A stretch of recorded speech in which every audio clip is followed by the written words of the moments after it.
Once again, a very warm welcome to you for this next session on shaping digital transformation revolution. I'll request all the speakers to come onto the stage while the delegates are, of course, chipping in. Plus, request all the speakers to come over. We have with us Professor Dr. Christina Wambergen, the senior expert from the European Commission. You can come this way.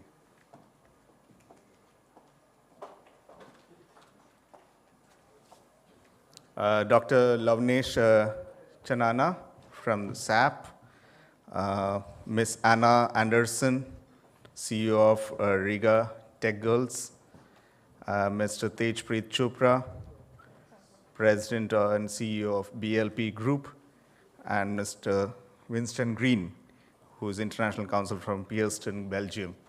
And to chair the session, we have Dr. Rishi Mohan Bhatnagar, who is a co-chair and of the CII IoT Working Group at the CII Center for Digital Transformation, and also the president of Ares Communications India Private Limited.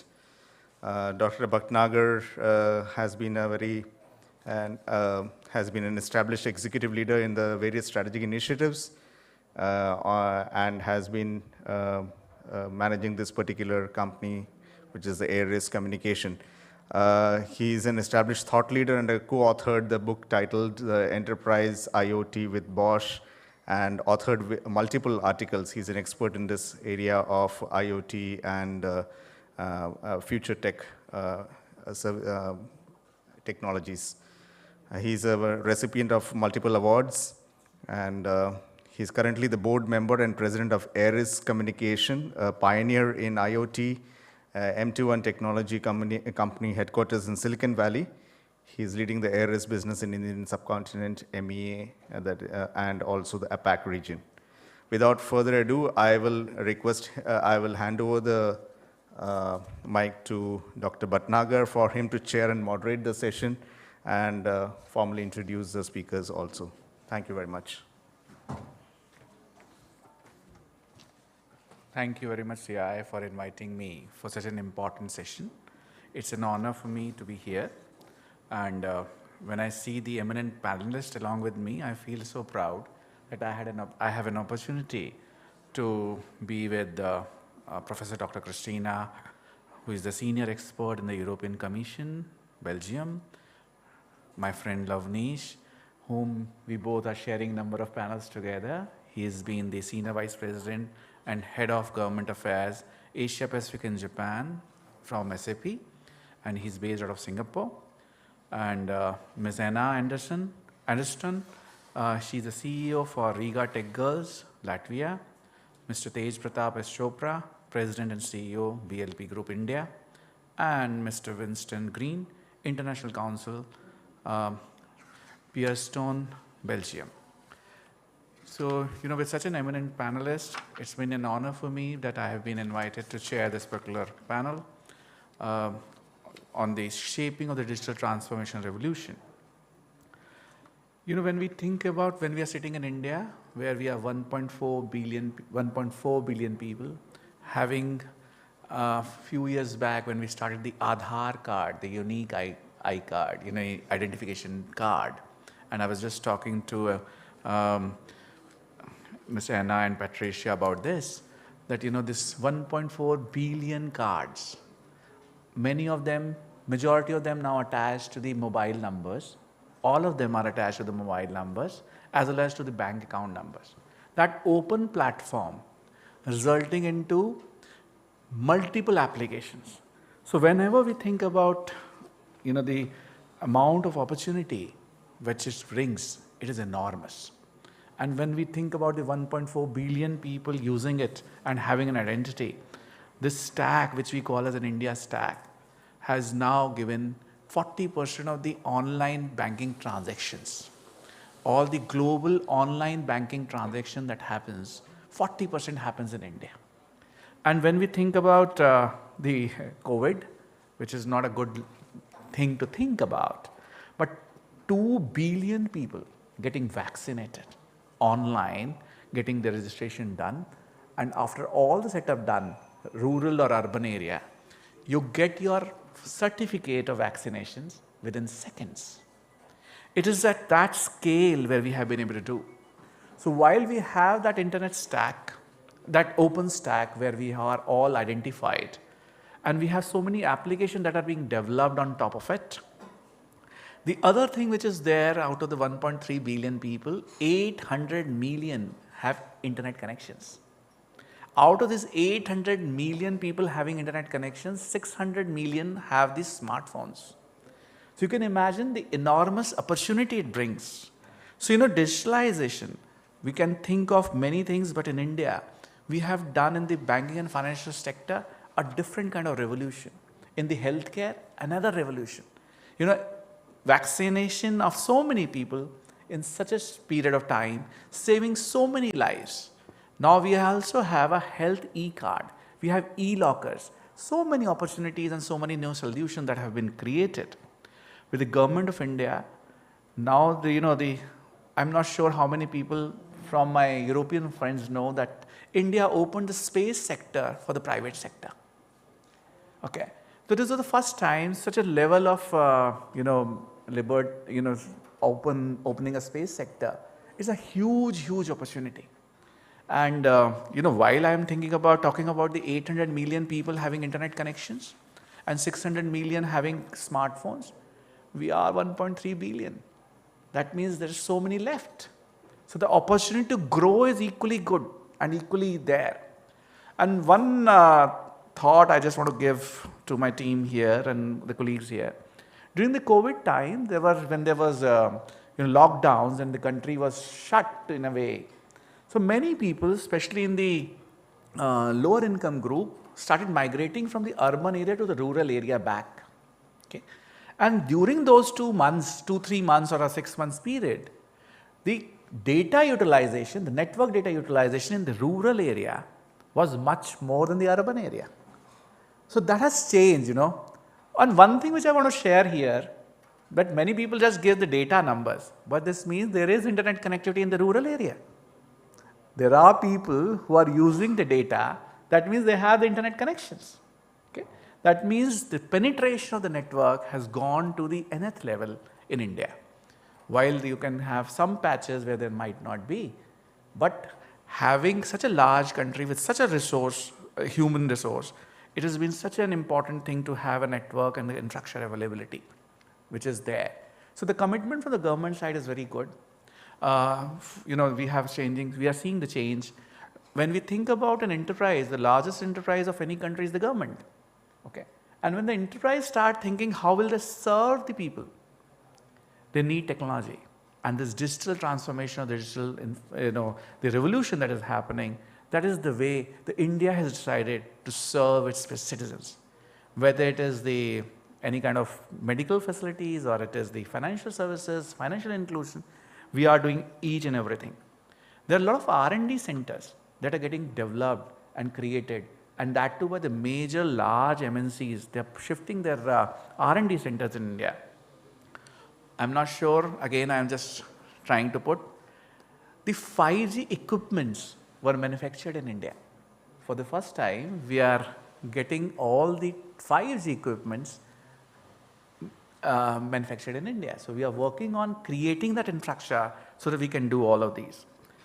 Now, if we start thinking about the cooperation between the Europe and India, I think Christina has already started by wearing an Indian attire. That there is a huge cooperation and the huge collaboration that can happen. It's a business for both the sides. It's a learning from both the sides.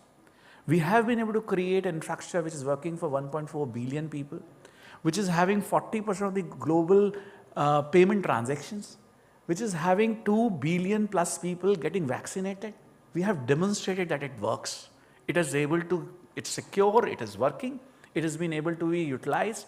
And my friend in Singapore and we both were talking just while having tea, that Singapore and India has now decided the UPI based the online payments from the Indian app.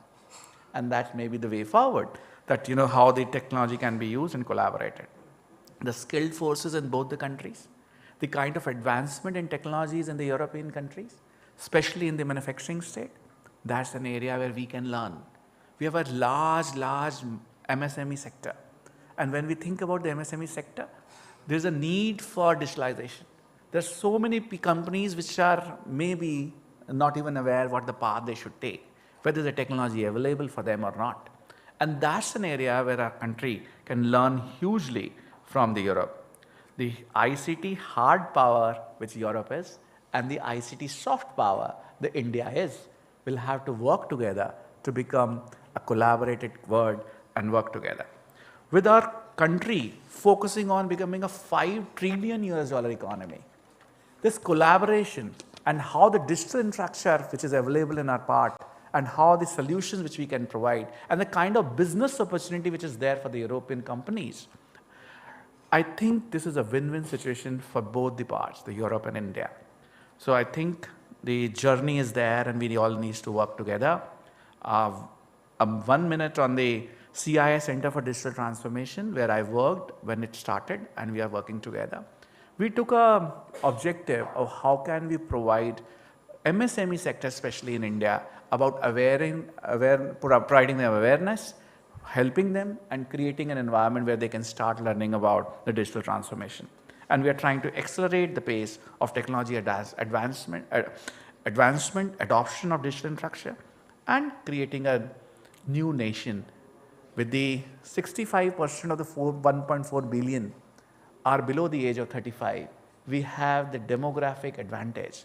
The country with people who have a vision, ambitions, and this infrastructure is going to provide that vision and that objective. This partnership between India and Europe, I'm sure will be a huge, huge help for both the countries and will deliver the desired outcomes. Now I would like to request Dr. Christina to share her perspective on how the digital initiatives can be further leveraged to economies of both Europe and India. Thank you very much.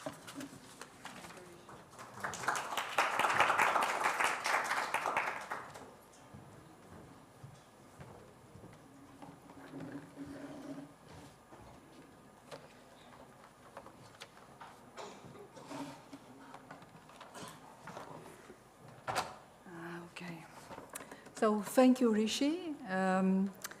First of all, ladies and gentlemen, dear colleagues, namaste. It's an honor for me to be with you today. Thank you. To share some thoughts about our digital agenda. So, you know, they used to say all roads lead to Rome. But I think today, in the 21st century, all roads lead to India.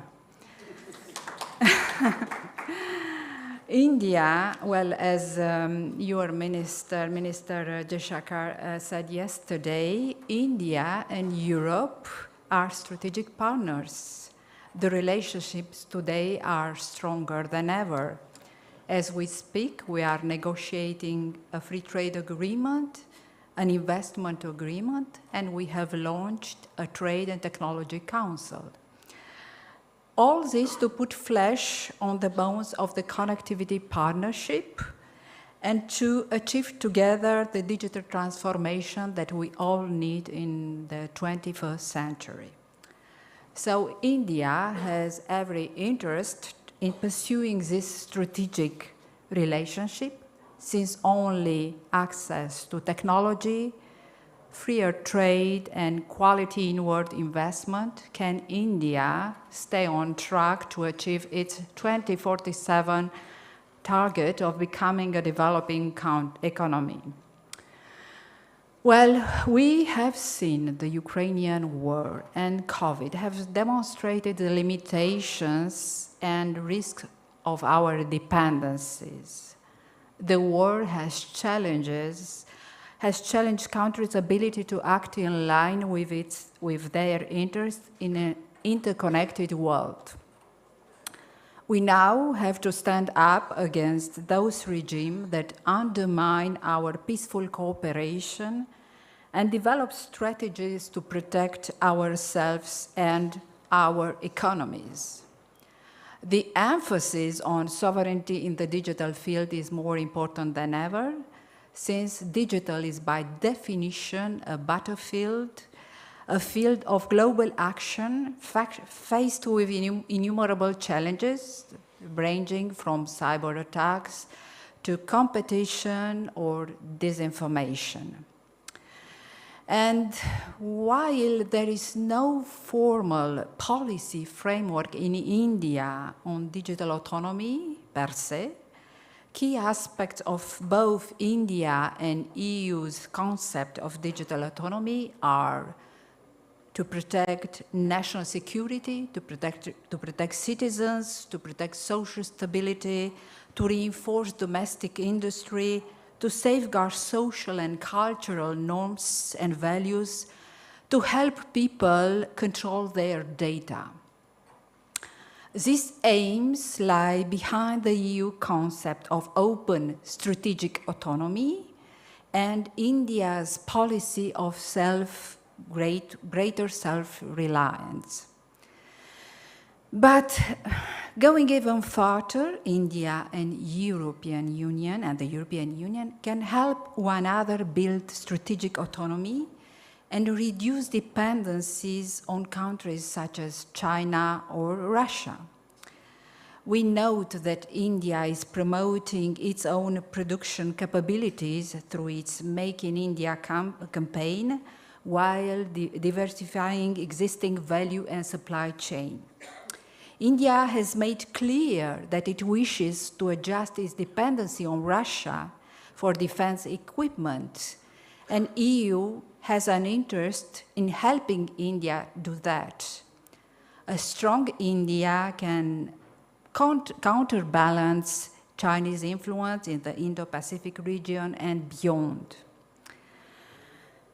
Within the next decade, India and other countries in the Indo-Pacific region will face a crucial choice between nurturing relations with democracy or with autocracy. Their preference will impact the global power significantly. So against this background, and in conclusion, I have a few recommendations for future India-EU cooperation. I would say first, the Trade and Technology Council must become a platform for systematic dialogue between policy makers and authorities on the digital autonomy agenda. Developing or using technologies to implement shared democratic principles can close the trust gap between the partners. The use of privacy-enhancing technologies would signal India's preference for privacy models based on democratic values. Conversely, the European Union could learn much from the ITES system in terms of how interoperability can work. And Rishi talked a little bit about this system. Second, we need to create an information sharing mechanism to combat disinformation and foreign digital interference. With Russia deploying cyber warfare and disinformation strategies in its war on Ukraine, I think that online platforms and internet service providers play an important role in dispatching factual information. We have taken in Europe a number of measures to counter disinformation. Yet, considering the borderless nature of the internet, it will be more important to enhance this to set up basis for international collaboration. Third, we need to forge stronger partnerships in digital technologies and industries in order to reduce risk, diversify our supply chains, and head off hybrid challenges. The Indian military has already incorporated the defense technologies from vendors in Bulgaria, Germany, Poland, Spain, Czech Republic, and France. So although India is looking to indigenize its military equipment, manufacturing to reduce crucial dependencies, the government recently further liberalized for direct investment regime, allowing of up to 7% under automatic routes and up to 100% through the government routes, where it is likely to result in access to modern technology. Cooperation agreements on technology transfer and joint venture between India and European companies are hence likely to increase. My fourth recommendation, in addition to new alliances in semiconductor manufacturing, sectors such as artificial intelligence, smart medical products, and data cybersecurity can be regarded as strategic sector for India and the European Union industrial cooperation. Taking artificial intelligence as example, a policy and industrial alliances of artificial intelligence and smart manufacturing between India and the European Union would be a good starting point. My fifth recommendation is about reducing barriers to research and development cooperation for semiconductor companies. Investment in joint semiconductor fabrication plant and a collaboration on open hardware projects within the semiconductor sector would hold great potential to diversify the strategic supply chain. In many high-tech industries, critical minerals are also essential. Creating a center of excellence to identify, recycle, stockpile these minerals jointly will benefit both sides in our partnership. So to conclude, the European Union must be always mindful of India's complex history with the West.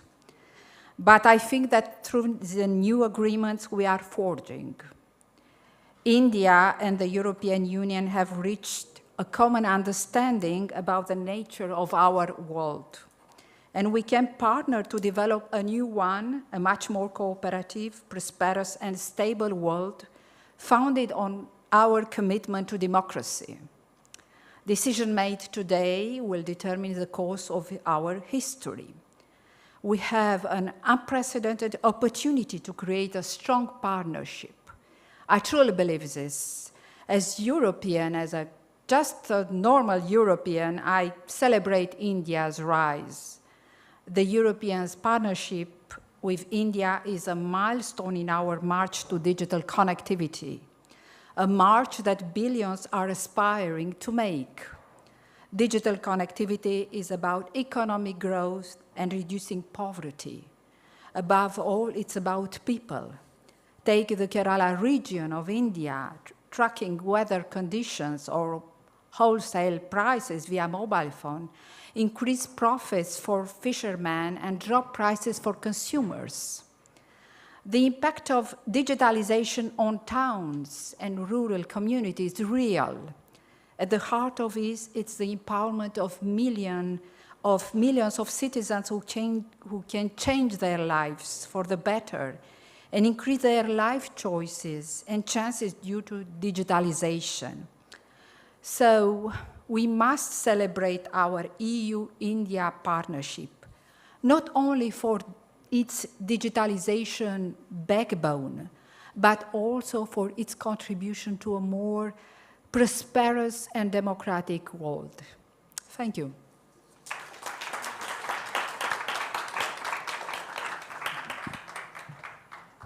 Yeah, thank you very much, Christina. It was really good to hear, and especially the recommendations were really good. And I'm sure the organization will make note and we're going to work on it. Now I request Dr. Lavneesh Channa to please give his views.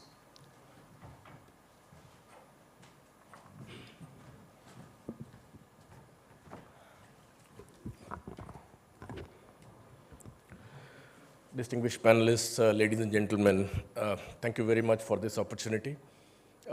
I'm from SAP. Just to put it in perspective, we are the world's largest provider of enterprise software. To give you a perspective, 87% of world's digital commerce actually is done by people who run SAP, that's our customers. And for the last 50 years, we have been actually helping companies manage their finite resources on our digital solutions and platforms.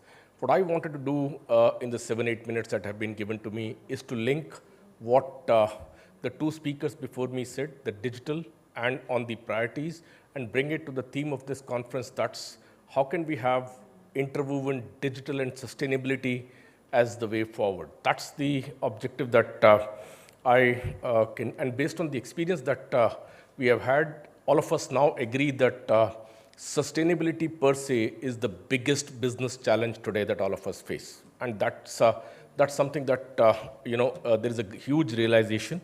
And when it comes to India, probably there are three broad things that you can characterize India's sustainability efforts. One is of responsibility, second is of impact, and third is of the opportunity. And that is where I want to highlight. In terms of the responsibility, Asia, obviously, in the region where we are sitting, more than half of the global emissions are from Asia. India is trying to reduce its share to 7%, from 7% of its global emission. And the more important part is the decarbonization rate of Asia is still below the world average, and it may not improve in the immediate future. In terms of the impact, again, India may suffer disproportionate impact of these climate change. Our GDP is going to be impacted at a rate higher than the global average of 18% due to climate change. That's something that all of us need to be mindful. By 2050, if we continue at this rate, the agriculture yield could be impacted by as high as 25%. I'm referring to some of the statistics. At the same time, if we look at the opportunity in this part of the world as a part of sustainability efforts, nearly half of the world's revenue models and the opportunity out of the new revenue models of linking sustainability to business will come out of Asia. Nearly more than half of the 133 million jobs that we are actually looking at in terms of creating on sustainability will actually come out of Asia. And that's the opportunity that we are talking about.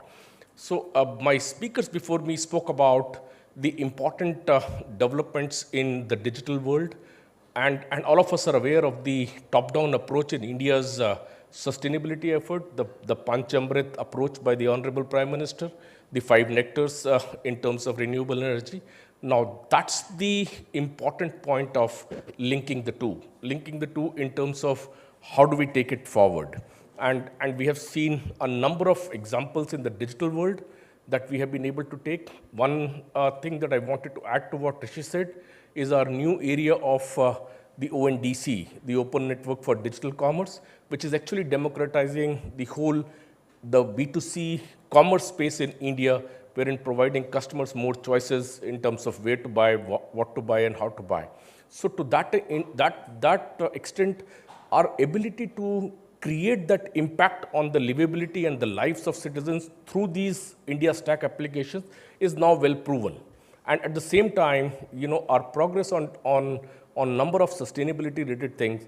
Now the point is, how do we link? Now at a company level, I think the more important part is now we as businesses, we as consumers now need to move from the digital transformation from an operational and financial gains perspective to a sustainability and climate change perspective. Today, digital transformations must include the climate change and the sustainability perspectives. That's the larger recommendation that I'm trying to make. It cannot be adjacent to a digital transformation.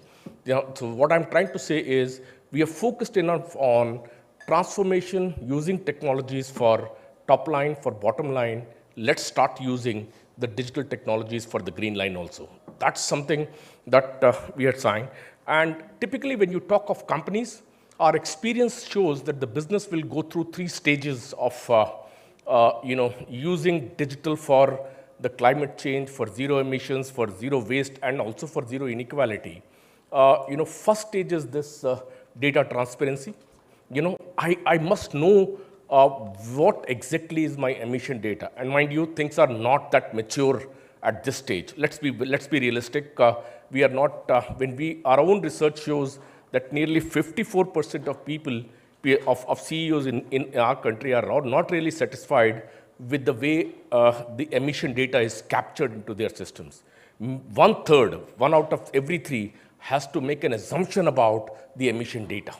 Now that's the reality, and nearly 46% in Asia, do not have a view to the climate metrics into their organization. That's the level, and the first stage, therefore, is data transparency. Having got that, then is the next stage of creating sustainable decisions using the insights, and finally expanding it to the larger supply chain and to the business networks. These are the 3 logical stages that digital can actually help business go through that. And many of us still today look at sustainability as more of a compliance and more of a need or more of a customer demand perspective. One view that I wanted to present is sustainability is also an opportunity. Now, if you lead and you can actually come out with innovative models that can help improve profitability. So the point that I'm trying to raise is we have done enough to be profitably sustainable. We have done enough to be sustainably profitable. Let's now become profitably sustainable. That's something that digital technologies offer, and you will see number of reports.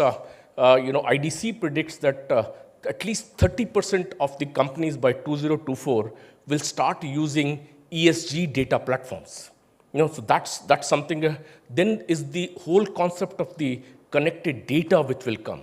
All of us are very happy looking at our own data in terms of inclusion, our own data in terms of emissions.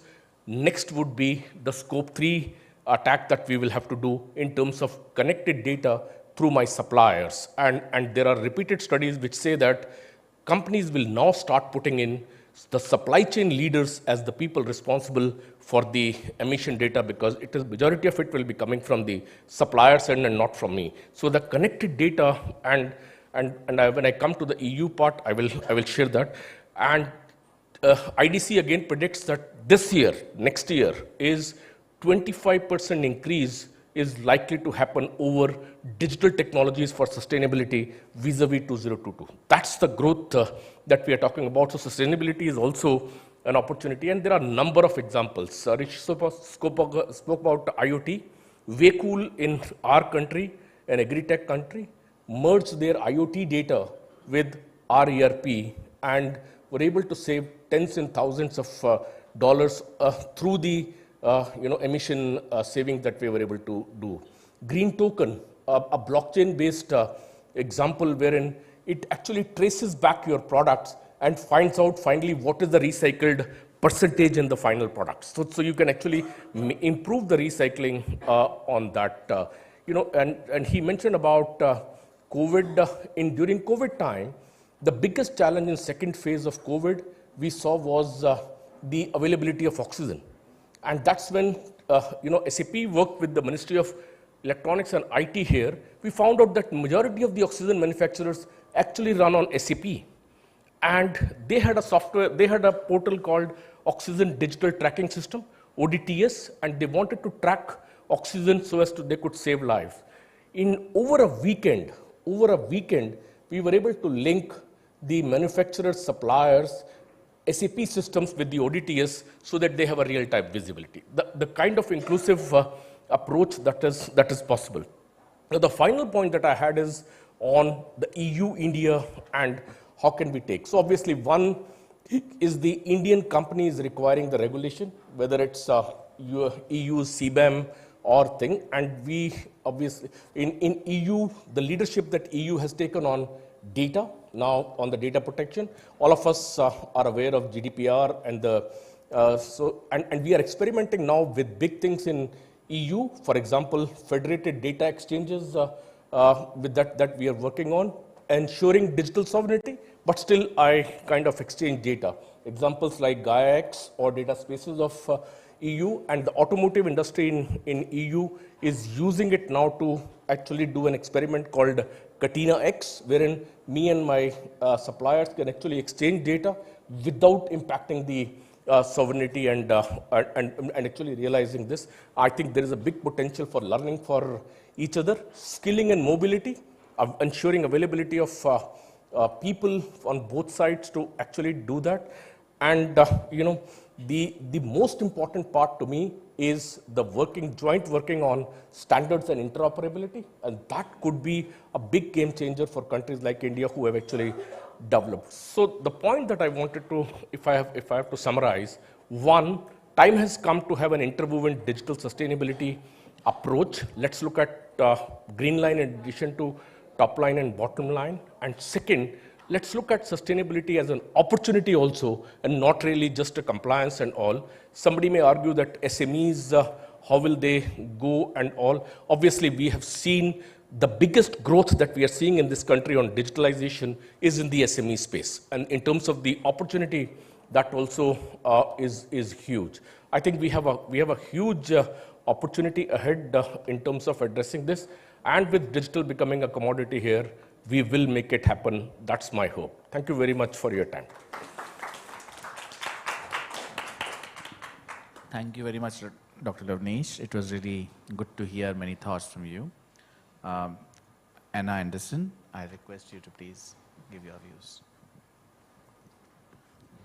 Thank you. Can you hear me well? Yeah. Great.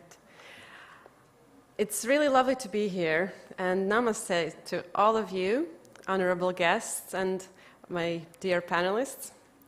My name is Anna Andersson. I'm CEO of Riga Tech Girls, which is a non-profit NGO, but I'm also an entrepreneur.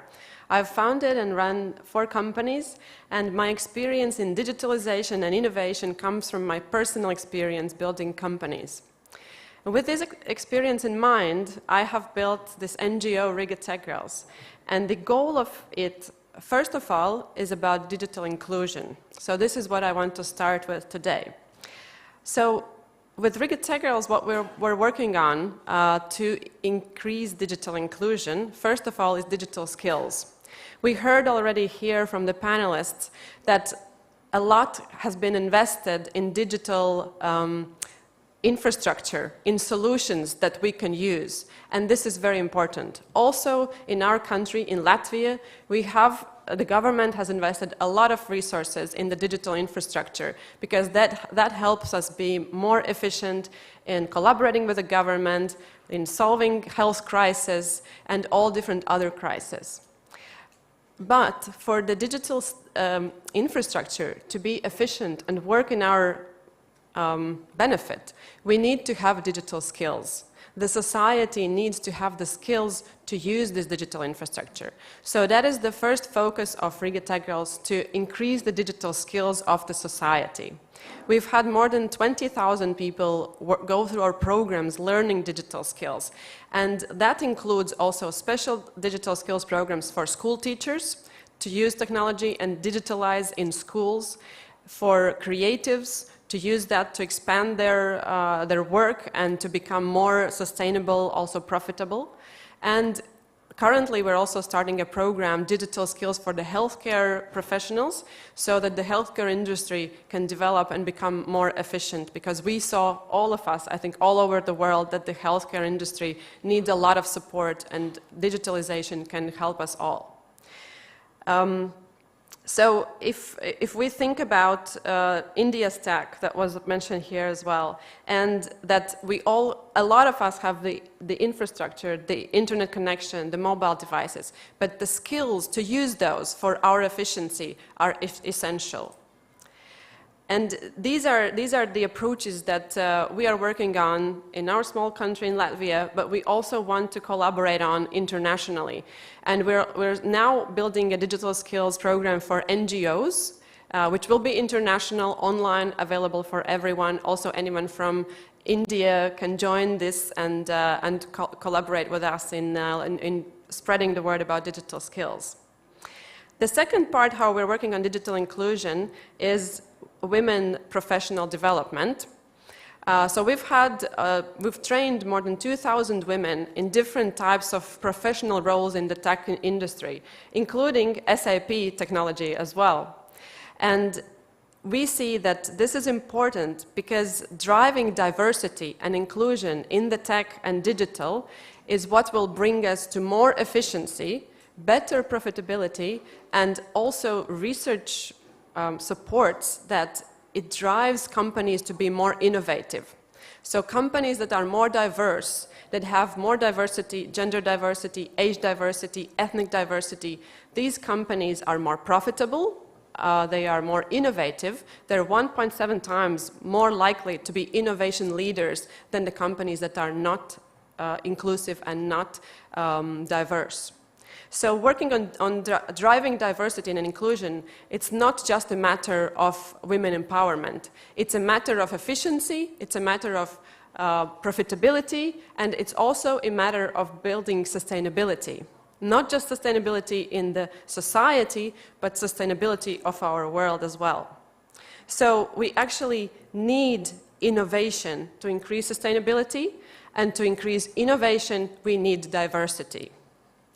And finally, how we work also in digital inclusion is different programs for female founders.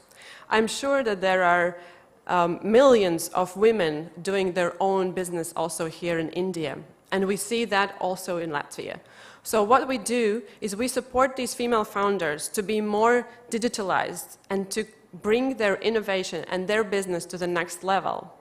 So we also have a collaboration. For example, we have a collaboration with Uzbekistan, female founders across borders, where we work together to share our experience and support each country female founders to develop their businesses and also expand beyond the borders of their countries. We also work together with United Nations Women in Women Peace Security Council. And currently, we're also developing Women for Cyber chapter in Latvia, because cybersecurity and data protection is a huge question all over the world, also in Latvia, as everywhere, I'm sure. So to conclude and just bring it all together, so how we work on this? We are a nonprofit, an NGO. All of our programs are free. So how do we actually manage this? We work together with the companies, with the businesses, because inclusion and diversity is important for the businesses, and we can collaborate to make this change happen.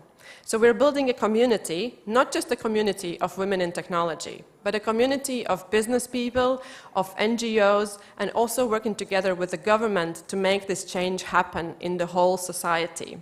For example, last year, exactly a year ago, when the war in Ukraine started, we brought together entrepreneurs. We created a fund called Entrepreneurs for Peace. And during the last year, we managed to gather 5 million euros in a small country like Latvia. That is a big sum of money to support Ukraine in the needs. So we worked together with the government, with the embassies, with the entrepreneurs to bring this funding together. And that was done by volunteers, by women and by companies in technology to support others who are in need at that point. So we believe that building this community, it takes belief in your values, it takes coming together and working together. It doesn't take that much financially, actually. So you just need to keep that in mind. So to just finish off, I want to quote the G20 India slogan, "One Earth, one family, one future." Coming together, building this community, bringing together business, government, non-government, will bring us to this beautiful, beautiful statement. Thank you all. Thank you very much, Anna. It was really good to hear the kind of work you're doing for the women professional skill development, that too as an NGO non-profit. It's really great. Now I request Tejpreet. I'm sure, because of the time, he just felt that, thank you very much, TP. Please go ahead. Thanks, Rishi. Good to see everybody out here early in the morning, and wonderful to have everybody out here. I think this whole discussion around the India-Europe Business and Sustainability Conference, especially on digital transformation, is absolutely apt and something that's absolutely important for where we are right now. What I just figured is it'll be important just to talk about my own personal journey, because that really ties in well with what we're trying to do out here today in India. I was in Davos a few weeks ago, and I think I took away 3 themes from Davos this year, and I think it ties back so well with what we're talking about today. One is sustainability. I think it's absolutely real. I think every corporation, every country in the world is trying to figure out how do we really change the world with regards to sustainability. The second one is supply chain resiliency. I think everybody's trying to figure out how to change, they call it nearshoring, friendly shoring, but I think a lot of parts of the world are going to benefit from this new way of thinking about supply chain, whether it's going to be in India or Mexico or Canada or Vietnam or Indonesia, but it's going to dramatically change. And the third big theme was technology. And I think my personal journey sort of revolves around all 3 themes. Let me just quickly walk you through that story. I was a big corporate guy like everybody else. I was the CEO of one of the large American corporations. And then after 15 years at that company and running the company, decided it was time to give back. And I was passionate about sustainability. So I pulled the plug and I started this journey. The first company I set up was a wind energy company. So we would build large wind farms. The second one was a large solar energy company. But this is what happened. As all of us know, in the wind power generation, turbines fail. That's normal. But one day, about 6-7 years ago, one of my turbines burned down to ashes, which is very unusual. So I went to all my suppliers, all these big, large corporations who make all these wind turbines, and I said, that's not right. You can't be having a situation where we invest hundreds of millions of dollars building all these wind farms and I have a turbine burning down. So that's when I figured I needed to do something differently. So we created this AI platform. We started collecting data from all our wind turbines, and we started writing algorithms to predict failures in machines. And as a result of that, we improved machine availability from the high 80s to the high 90s, and saw a huge improvement in financial returns.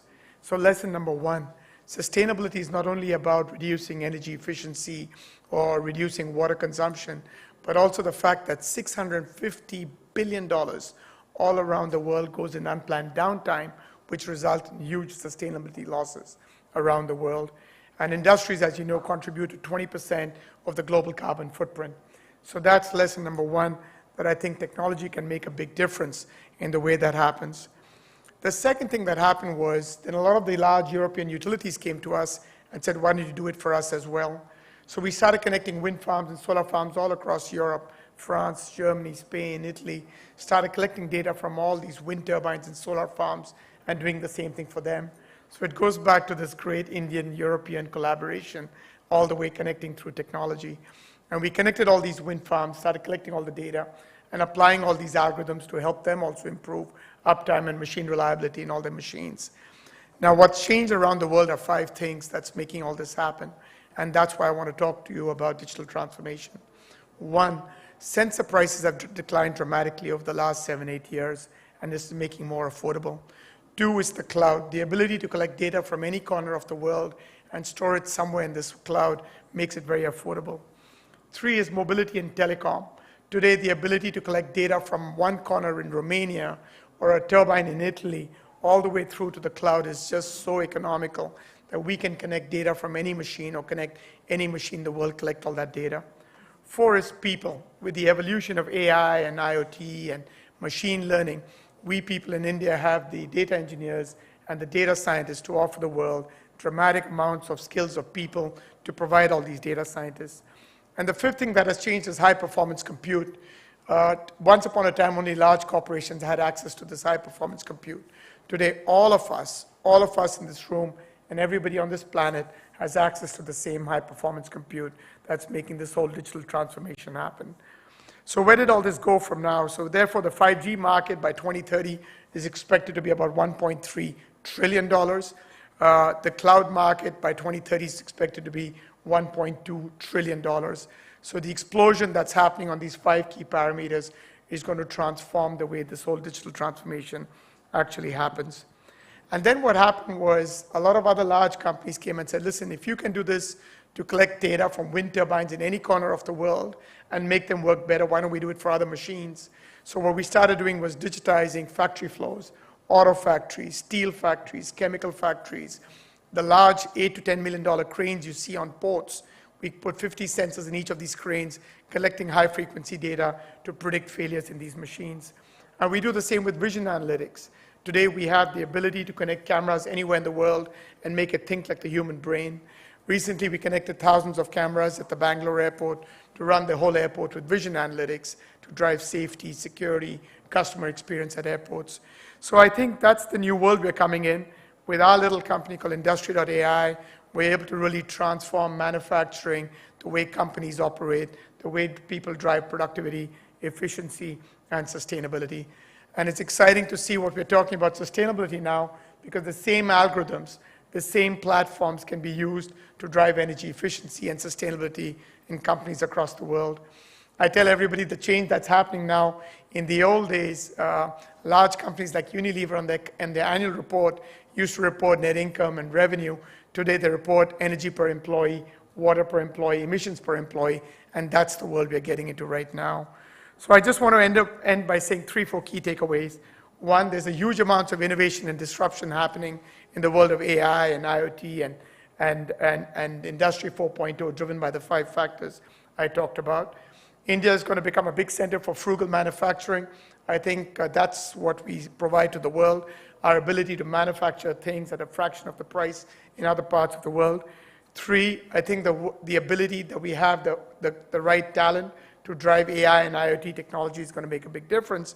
And fourthly, this partnership between the EU, Europe, and India can go a long, long way to transform manufacturing going forward. So super excited to see this whole conference right now, bringing nations together, to think together, to partner together, to transform the world of manufacturing. So thanks again, Rishi, for giving me this opportunity to speak at this conference. Thanks very much. Thank you, Tejpreet. It's the CIIV whom we all have to thank for giving all of us an opportunity to talk together. Now I request Winston to please come and share his views. Thanks very much, Rishi. As we're running out of time, I'll be as brief as possible. And of course, we've left the best to last. You're hearing from a lawyer now. I'll try to address the topic very directly and give as few examples as possible. And I won't say anything about India's performance in the cricket this morning. I'm originally from Australia. What we're talking about today is whether or not cooperation between the EU and India can help India meet any challenge that might be presented in the future. To me, I think I'd be very nervous in saying any challenge, but I certainly think that a closer cooperation between India and the EU can help both countries in meeting challenges right throughout their economies, not the least of which is providing diverse supply chains and consumer choice across consumer and business choice right across the digital economy. As far as I can see it, I've been in India for less than a week, and I've met a huge number of people and talking about the themes of this conference. And it's very clear to me that there is an enormous amount of goodwill that exists between the EU and India, and a deep desire to cooperate in very, very meaningful ways in order for the betterment of both parties. And concrete action is starting to happen. In 2020, we had the strategic partnership between the EU and India, and that set out very clear areas of common ground between the two sides, and which gave a very firm springboard for the recommencement of negotiations on the FTA, which are ongoing, but we're hopeful that those will be concluded quickly. And I think it's fair to say that there were some frustrations with the length of time that the negotiations on the FTA were taking. And it's very interesting to see that that both sides have innovated by putting in place the Trade and Technology Council, almost as a stopgap between the strategic partnership and a full FTA. And I was recently speaking with the Indian ambassador to Brussels, and he was very proud of the part that he played in negotiating the TTC. In fact, very proud. As I mentioned, concrete action and a desire for cooperation is clear. And that's also been, I've seen evidence through some of the initiatives that were announced through this conference, particularly yesterday, as part of the Danish royal visit. And certainly, I think will be amplified through India taking the presidency of the G20 for the next little while. But in order for cooperation to be effective and to move forward quickly, we have to bring down barriers to trade and cooperation. And today what I'll talk about is some of the barriers for digital trade. When we talk about digitization or digital, we must inevitably talk about data. And when we talk about infrastructure, we should also talk about regulatory infrastructure. Of course I would, I'm a lawyer, that's what I do. So I'll be very quick and I'll give one example in that light. One of the barriers that we see as lawyers helping businesses cooperate between India and the EU are the difficulties in transferring personal data from one jurisdiction to the other. At the moment, and I'll speak from the EU perspective here, at the moment, EU companies have to go through a very laborious impact assessment where they have to assess the danger to the individuals whose data they are proposing to transfer. They have to impact assess India's regulatory regime, or sadly, but there's light at the end of the tunnel, lack of regulation around personal data. And then they have to make a choice as to whether or not to go ahead. Now, there are some companies that will do this as a complete paper-based exercise. They won't really pay much attention to it, but those companies that you really want collaborating for the betterment of both sides are the ones that take this seriously. And therefore, it is a significant barrier because it prevents agile decision-making. And these assessments have to be done on a case-by-case and sometimes a transfer-by-transfer basis. As I said, these carry some regulatory and compliance risk for the businesses involved. And why is that? India does not have a comprehensive data protection set of regulations at the moment. I'm glad to report, though, that there is a data protection bill in front of the Indian Federal Parliament at the moment, which I've heard recently may well be becoming law very, very soon, in fact, as soon as next month. Now, will that law go so far as to allow for seamless transfer of personal data between India and the EU? In other words, will the EU decide to give a green light to India and make it one of the whitelisted countries under the General Data Protection Regulation? And does India even want that? Does India want to put such a compliance burden on its own companies and to potentially, in some small way, stifle innovation within India? I think that's an open question, but anything we can do to bring down the barriers so that instead of having a hard barrier, we move to a soft barrier or a porous barrier to no barrier at all, will obviously help on both sides. But also in terms of collaboration, I think there's a lot that the EU can lend to those debates within India. We all look at GDPR and we think, wow, that's an incredibly complex piece of legislation with enormously sharp teeth. But the EU didn't enact GDPR overnight. GDPR started in 1970 with Convention 108, and there's been a slow build-up of regulation within the EU. So it's been step by step by step. And as you would imagine, the EU is very careful when it regulates. It has to balance the interests of, I was about to say 27 member states. I won't talk about Brexit at all. Has to balance those interests, but that's not dissimilar to India. India has, I think, 27 states as well, diverse languages, diverse legal systems, diverse cultural backgrounds. So there's a lot that the EU can add to those conversations within India and help India to accelerate its regulatory program to allow for further cooperation. As I said, it's a journey, and it can only be of benefit to the countries to collaborate more closely to build resilience and to meet the future challenges that may face us, chief among which, and I know that we've touched on it, is artificial intelligence and machine learning. That is a beast that needs to be controlled, in my personal view, in some way. It can't be that the market can determine how society is impacted by artificial intelligence. So, to the question before the panel, and as the last speaker, I'll try to answer it directly. Do I think that India will achieve its dream of becoming a $5 billion economy? Yes, absolutely. By population alone, it will do so. But that journey towards a 30% growth in GDP and in very quick time can be enhanced and made all the more safer between cooperation between the EU and India. And the EU is already one of India's closest and largest trading partners and a partner that leads the world in the regulation of the digital economy. Thank you.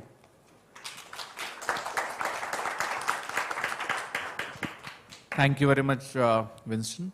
It was really good to hear from you, and as a lawyer, it was really great to hear the views of a lawyer, because it was a very diversified panel which we had. So as per my was, the time is over. Okay, but if there is any question, I'll be happy to take any question, maybe one or two, and then we can take it forward. Any question for the panel? Yeah, please. Manish spoke about the green line. So is green line just the ESG aspect or is there more to it? It's much more than the ESG aspect. Or ESG is just one line repeat to be used by reporting. I think the green line, the linkage, what I was referring to is the linkage of green line to the top line and bottom line and the underlying opportunity. What you are referring to is the use of green line for compliance and my ESG structure. So both opportunities exist. That's what I wanted to say. How does data residency requirements affect cooperation between you and India? Come again, sorry? How does data residency requirements, there are increasing requirements by government to have data from companies in India, public companies in India, to be stored in India and not going out. How does it affect? This is to me, or I mean, I don't know who can take this question. Yeah. we have a lawyer. Yeah, so it's a very interesting question, and I mean, what I think the simplest thing is to go back to the original draft of the data protection bill that was put before the Indian Parliament in 2017. That had what we would call localization requirements. In other words, any personal data needed to be localized in India, which obviously reflects India's goal to be self-reliant. That is not part of the new draft of the data protection bill, which is currently before Parliament, which will obviously allow for a far more integrated digital economy globally, or one that India is involved with. And to pick up some of the points that were made by TP, will allow for the use of global cloud services between the EU and the UK, the EU and India. And if I can add to what he said, so while the overarching data protection law in India has actually done away, in a sense, the final is still to come in terms of but still at the same time we have sectoral regulations that still are pointing to that. So maybe as we mature into this thing, these will get merged into a mature data management landscape. That's one. Second, the other big thing that we see now emerging gradually as we move forward is this use of this data transfer mechanisms in the digital trade agreements between countries. So once I get into a bilateral thing, normally a data transfer between the two countries is also getting included. So that movement also is now getting visible, at least in some part of Asia. So that will also add to the maturity in terms of, And third, as I mentioned, are the technology options, like what I mentioned to you about the Katina X and Gaia X, wherein ensuring sovereignty, ensuring you can still exchange data, but these are all evolving technology models. So one of these will actually lead to a mature data management state. We are still growing as we move forward. So I think it's time. Yeah. So thank you very much for your time, for being a patient listener. I hope whatever we have discussed was useful and will be utilized. Thank you very much for your time. Thank you.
And thank you very much for being part of this digital transformation session. So we next have a session on future of mobility. Again, a very interesting set of speakers. May I request people to settle down so that we can start the session at the earliest. Thank you.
Requesting members to settle down so that we can start the session.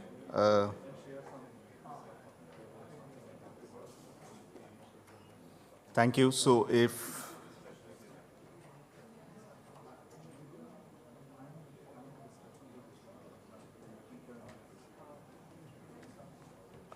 once again, thank you. I would like to now invite the esteemed panelists to take onto the stage. We have Mr. Avdesh Jha, Executive Director of Fortran, Charge and Drive India. Mr. Jha, request you to kindly take the stage. We have Mr. Mars Gorge, who's a co-founder of Hardet Hyperloop from Netherlands. Mr. Rajiv Mahajan, who is from the Green Climate Fund, South Korea. And Mr. Javier Martinez, the CEO of CAF Group, Spain. And the session will be moderated by Mr. Vipin Sondhi, who's the chairman of the CII National Committee on Future Mobility. Mr. Sondhi. Yeah, so I will hand over to Mr. Sondhi to take the session forward. Thank you. Thank you. We'll start straight away, running a little bit behind schedule. So good afternoon, ladies and gentlemen, and a very warm welcome to all the delegates from Europe and from India, and namaste to you. At the outset, I would like to thank the Ministry of External Affairs, Government of India in partnering and supporting CII in organizing a conclave of this stature. The India-Europe Business and Sustainability Conclave is extremely important. It's the first of its kind conclave where delegations from EU countries visit India to discuss strengthening trade and further improving cooperation in energy transition, supply chain resilience, technology, and innovation. India is one of the leading countries in the renewable energy sector and is increasing its share, as we all know, in green energy in the overall energy mix.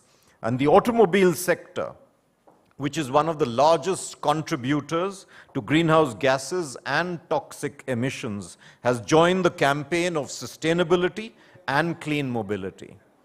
The clean mobility revolution in India, and many of you are witnessing that, started in 2013 with FAME. And FAME was the faster adoption and manufacturing of hybrid and electric vehicles with the objective to promote EVs in India. The thrust has increased after the pandemic. There have been various efforts in the last few years focused on strengthening of the EV ecosystem.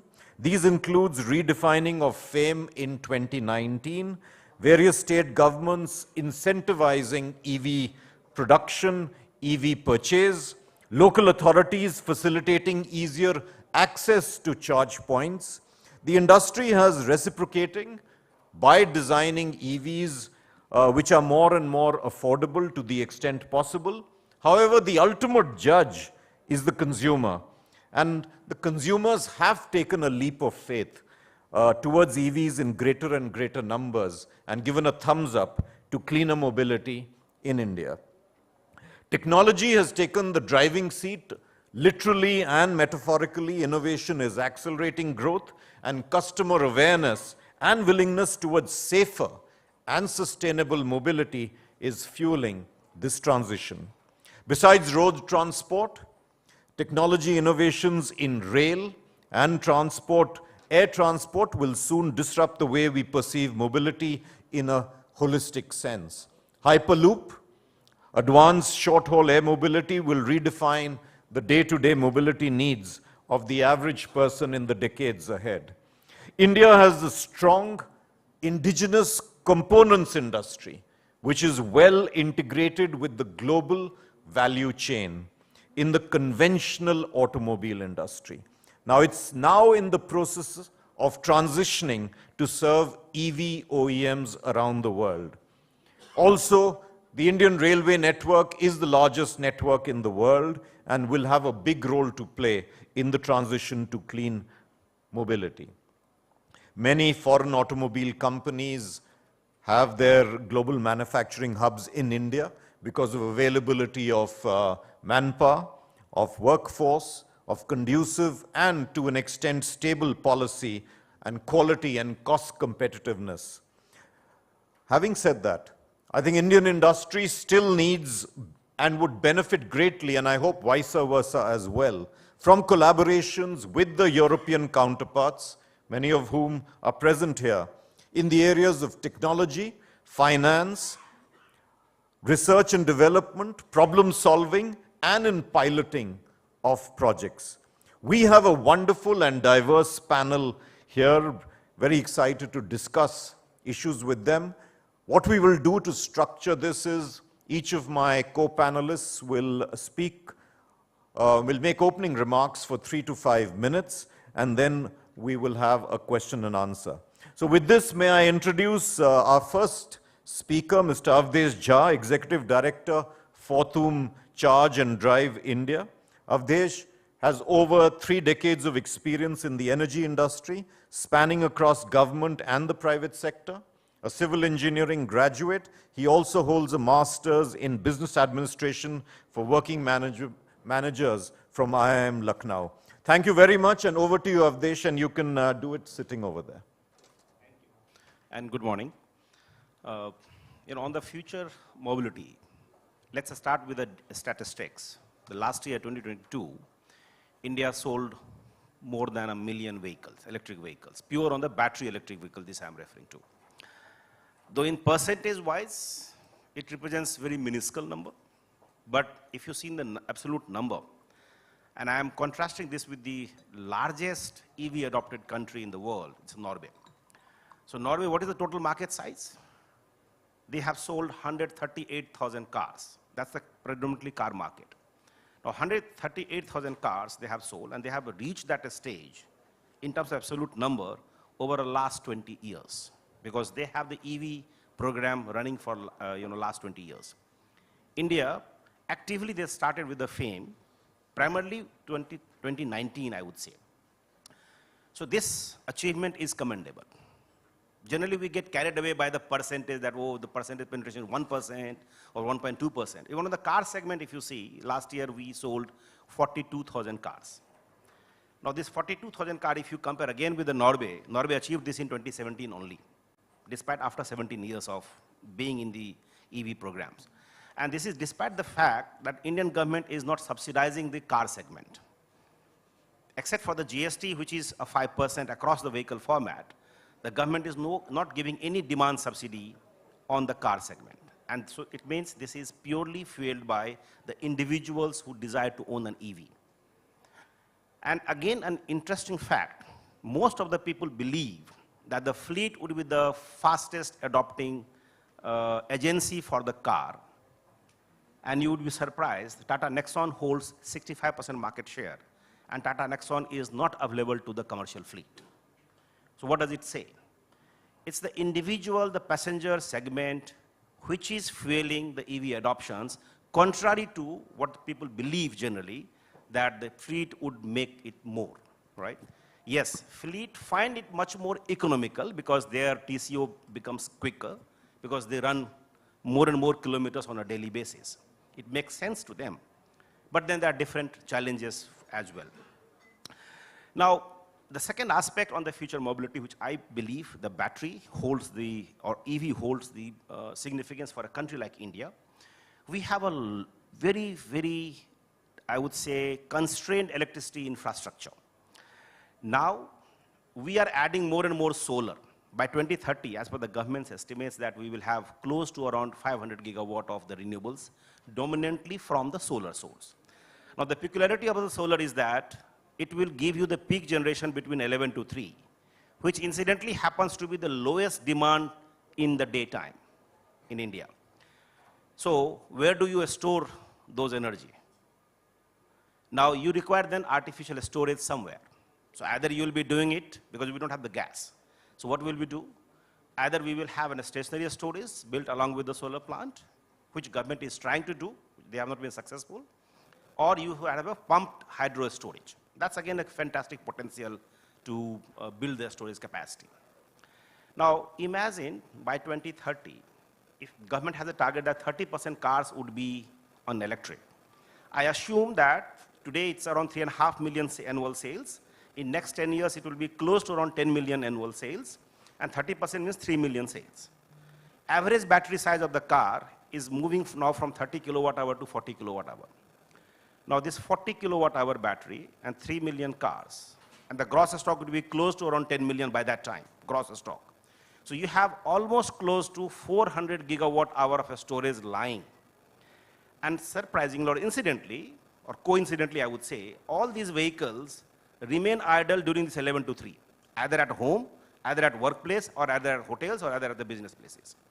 Now you can use this battery as a storage to store your excess generation and then feed it back to the grid. When you go back in the evening, that becomes the peak demand in the Indian scenario. So that's the beauty of the EV, because this will play a complementary role in not only decarbonizing the energy sector, because the solar will decarbonize that, but to absorb that excess energy, thereby also helping reduce or decarbonize the transport sector. So I would take a pause here, and I'll be happy to have any follow-up questions, Vipin. Thank you for your opening remarks, Avdesh. Always a concern as to how to store, and actually you've said how can we actually return it to the grid as well. And these are powerful batteries. Can I now turn to Mars Hertz? Let me give a brief introduction to Mars. Chief Commercial Officer of HART Hyperloop. Within HART, Mars is responsible for paving the way to realizing the first Hyperloop route and developing the Hyperloop market. Mars co-founded the Delft Hyperloop team. I was talking to him about Delft, and he lived just above where Delft pottery was painted, which is lovely, which is the overall winner of the first Elon Musk Hyperloop competition. And previously, Mars built world record-breaking electric race cars in Formula teams. Mars holds a BSc in Applied Physics from the Technical University of Delft. Your opening remarks, Mars. Thank you for inviting me for this esteemed panel on the future of mobility, and I think that's a very broad topic. Of course, I'm focused on Hyperloop, but we have lots of different challenges in mobility. I think the biggest one is that the demand for transport will grow by about 2.5 times towards 2050. So if we felt that it was already busy on the roads and the airports right now, imagine 2.5 times that. There's already 23% of greenhouse gases are by the transport industry, and only 3.5% of transport is currently electrified. So imagine 2.5 times this and electrifying everything. We see that there's not just a challenge in electrifying, but also in how do we reduce that energy consumption so that you don't need to produce as much electricity. And that's really one of the most important aspects that we focus on with Hyperloop. But I also think we need to look at other solutions that are not just technological, but also smarter urban planning, other ways of hybrids or remote working to actually reduce that amount of travel. So that's not everything is just a technological solution. But if you look at what we do with Hyperloop, Hyperloop is a new mode of transport where vehicles travel through a network of low pressure tubes, and they're also magnetically levitated. So that eliminates the two major sources of friction, namely the aerodynamic friction and the rolling friction. And therefore you use about 10 times less energy with a Hyperloop than aviation or road transport. So the big vision is that we can build these continental networks that maybe we can even interconnect at some point, that will allow you to travel between most of the major European or the major Indian cities within about 3 to 5 hours, so that you really have a competitive alternative to short-haul flights. But it can also provide a lot of benefit for shorter distances. For example, current travel times of about 3 hours would be half an hour. Current travel times of about an hour would be 15 minutes, which means that regional networks could really gain a lot of strategic benefits by interconnecting themselves with a Hyperloop, and maybe also become take a certain modal shift from roads as the entire public transport system becomes more competitive. So I'm one of the representatives of the European ecosystem. As HART, we're a Dutch company supported by the European Commission. It's also nice that we're actually in the panel with someone who's also a shareholder in a Spanish Hyperloop company. So we're broadly represented here. But there's also a strong Indian ecosystem with Indian Railways supporting IIT Madras to build a test track. Niti Aayog already having done a strategic study for India, and different IITs and student teams also working on the technology. So what we think is really important is that we align those developments, look at how to ensure that we get a single Hyperloop system, a single standards that we can really be interoperable all over the world and build vehicles also along that same specification. It's important that we align the regulatory frameworks, that once you certify a product in one of the frameworks, you can also have it used in other systems. And of course, collaborate now on how to get this from where we are right now to realization. So very happy to be here to discuss both Hyperloop and the broader mobility vision. Thank you. Extremely interesting. It is the future. I'm very happy to hear that there are collaborations among students and people such as yourselves. Our next speaker is Javier Martinez Okinaga. I hope I've got the pronunciation right. The CEO of CAF Group Spain. Javier graduated in law and economics from the Deusto University. He also holds a master's degree in business administration from Glasgow University. He's held different management positions in the Iberdrola diversification. He is also the chairman of the governing board of the Nanoscience Cooperative Research Center of the Basque Research and Technology Alliance, and a board member of the Association for the Progress of Management. Your opening remarks, Javier. Thanks a lot. Good afternoon to everybody.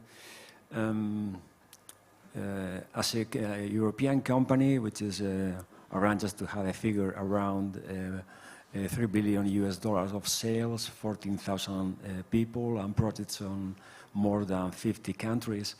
I want to share with you which is the way, the strategy we have defined to really meet the future of mobility in terms of sustainability, in order to meet the demand of our stakeholders, the demand of the increasing regulatory scheme, and also the analysis that we do have from the different rating agencies. I would say that our strategy just has 3 pillars, which are greater alignment with best practices, greater commitment, and I would say greater transparency. Those are the 3 pillars we are working in. We do have our internal legal and regulatory and organizational framework. In terms of commitment, we have joined initiatives like the Race to Zero or the SBTI in order to show our compromise with the net zero transport. And in terms of transparency, as said, we do have our ESG equity story, and we also do our jobs in terms of being subject of different ratings, like Sustainalytics, Standard & Poor's, and so on. So a company like ours is facing the future of mobility in terms of sustainability, as said, with greater transparency and greater commitment. We, as a company, we are aware of the impact that our business has in the environment. This is particularly true in the urban mobility. We can talk about that afterwards. As said, the regulatory scheme is increasing, mainly in Europe, but I would say all over the world. And we have our compromise in terms of reductions of carbon emissions, and we are working in two lines, to be short. One is to reducing the direct emissions in our manufacturing facilities, and the other one is working on innovation in order to provide more sustainable mobility solutions. That means eco-design, it means working with battery and hydrogen technology in order to substitute diesel fleets. That means to work with lighter materials and all the recyclability of the issue. That means to reduce noise and vibrations. And just to finish, it means also to work in the energy efficiency, in the energy management world. That's the lines of innovation we are working in our products, in our rail segment, in our trains, and also in our buses. We are with our subsidiary Solaris, we are leading the European market in the urban zero-emission buses. Thank you. Sustainability, ESG, transparency, all extremely important for business, especially businesses like or everybody actually over here. Now somebody's got to fund it all, I guess. Yeah. So Rajiv, over to you. Let me just make a quick introduction.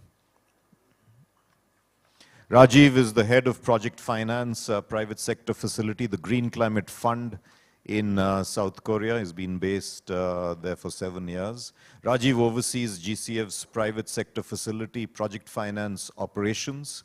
Over 20 years of experience in the Indian project finance market, primarily on infrastructure, with premium Indian institutions, the PFC, the ICICI Bank, the IDFC. His hands-on expertise in managing life cycle credit risk of individual project finance assets, with a track record of restructuring, refinancing, and sell-downs of stressed project finance assets. Rajiv, your opening remarks. Thank you. Thank you, Vipin. And thanks to CII for giving the GCF an opportunity to represent what we've been doing, what we stand up for. So at the GCF, climate is at the core of whatever we do. We are here to support new ideas that come out of developing countries like India and get them to a scale where they can be commercially viable. The GCF is the world's largest climate fund. We've been conceived out of the climate negotiation process, the COP, and we've been in existence since 2015.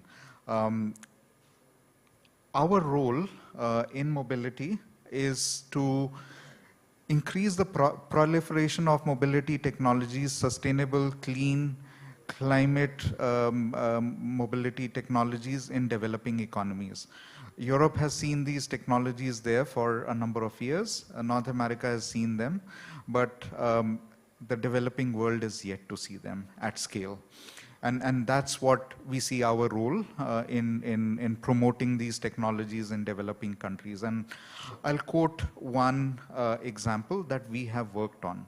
So in 2019, we started looking at India very actively. FAME was a big driver of the electric mobility market in the country. But there is life beyond subsidies. There's so much government can do to subsidize electric vehicle fleets. The market forces have to take over at some point of time. And so the thought process began, what can we do to unleash those market forces to take over, as has happened in, let's say, renewable energy about a decade and a half back. What could we do to do that? What could we do to create a market in a large country like India that could serve as an example for the rest of the developing world, which is yet to see some of these technologies. And so we worked with our partners, Macquarie in this case, and we are now in the process of setting up a platform that would focus on financing and leasing solutions for electric vehicles in the country. We would be focusing on fleets, and the endeavor would be that with the GCF's junior equity into that platform, we are contributing $200 million into that platform, which will ultimately be scaled up to $1.5 billion over a period of time. Now with this, the hope is that we would get electric vehicles rolling, and from the perspective of the end users, it's going to be a position where they would see the cost of operations being at par with conventional vehicles, at which point it becomes a very easy decision to make for a fleet owner to switch over from conventional vehicles to electric vehicles.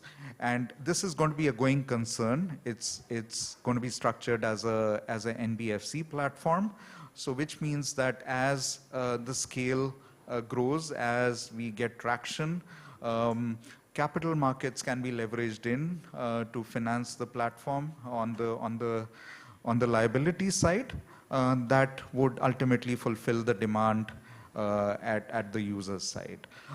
So that's how we've conceptualized this platform. We hope once the platform gets rolling later this year, we should be in a position to replicate this platform in other large economies around the world over a period of time. So our vision is to use India as a laboratory, and once this idea is successful, take it out of India and replicate it in other economies. Thank you. Thank you, and thank you to all. Thank you, Rajiv, as well. We'll have one round of questions before we open it up for the audience, and then come back for a subsequent round. Rajiv, let me start with you. You mentioned you're actually going to use India as a laboratory.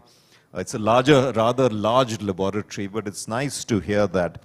How long do you already see new ideas coming that is filling up your thought process of moving or using these ideas to other emerging markets, etc.? Are you seeing, let's say, a plethora of ideas coming out already, or will it take some time?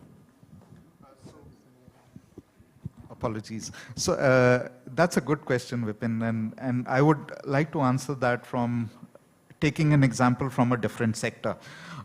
So I think, India opened up the renewable sector way back in the late 1990s, early 2000s. And by 2010 or so, it was a fairly robust, vibrant market for commercial financing.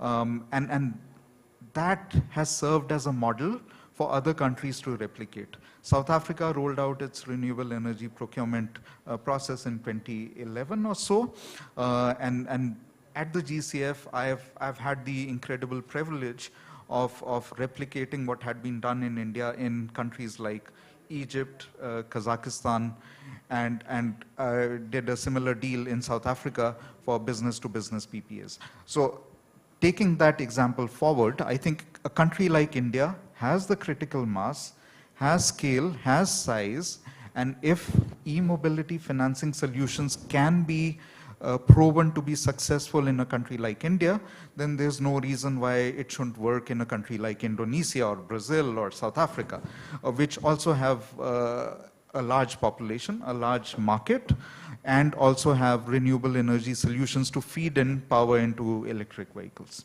Good luck. No, I agree with you totally, and so really hope that you get so many new practices, and then learning across countries can begin as well. Mars, Hyperloop, nothing more interested in that. It's all in the future. And you've talked about a single standard, aligning a regulatory framework. How does this happen, and where is it done? I mean, how are you, in a sense, helping regulators and governments to come towards a common understanding? Well, there's already a really strong collaboration between the Hyperloop companies. In 2018, the first collaboration started between Hyperloop companies, which later turned into the official standardization body JTC20. They're currently writing the EN standards already, so actual standards are being written, and the first technical reports are already being published.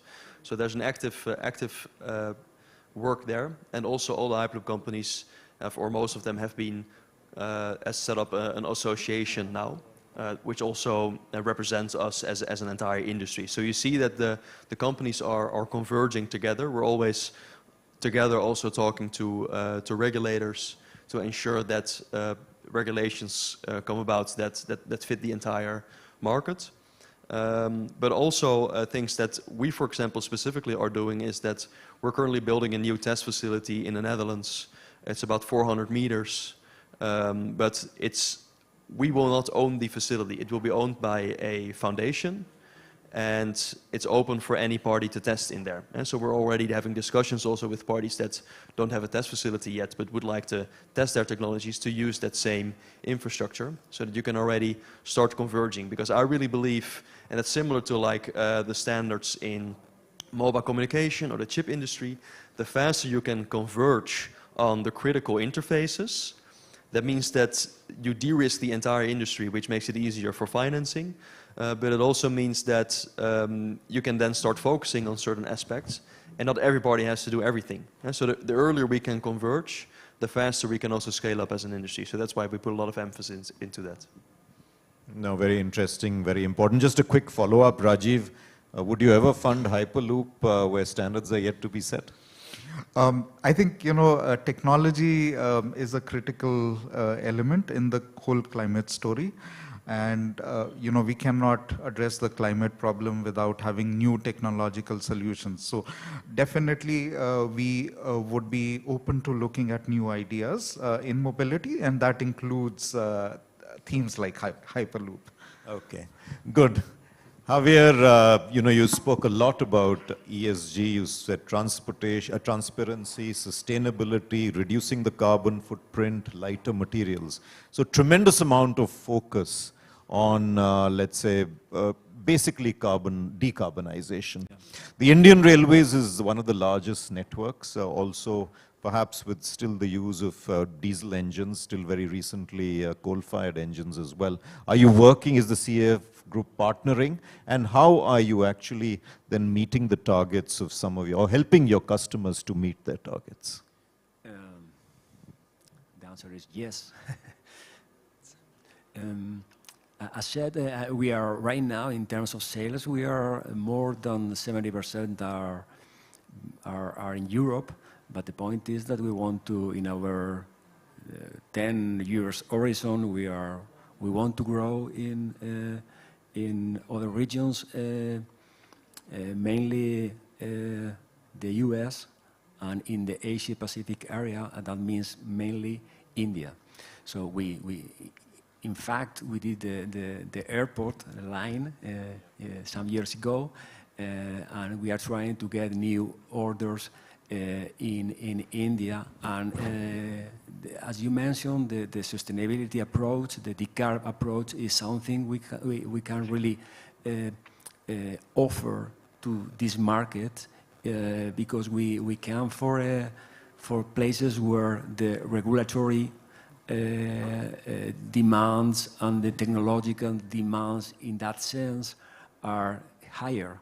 So it's something we are using in our approach to the Indian market, trying to get to the customer, not just as a, let's say,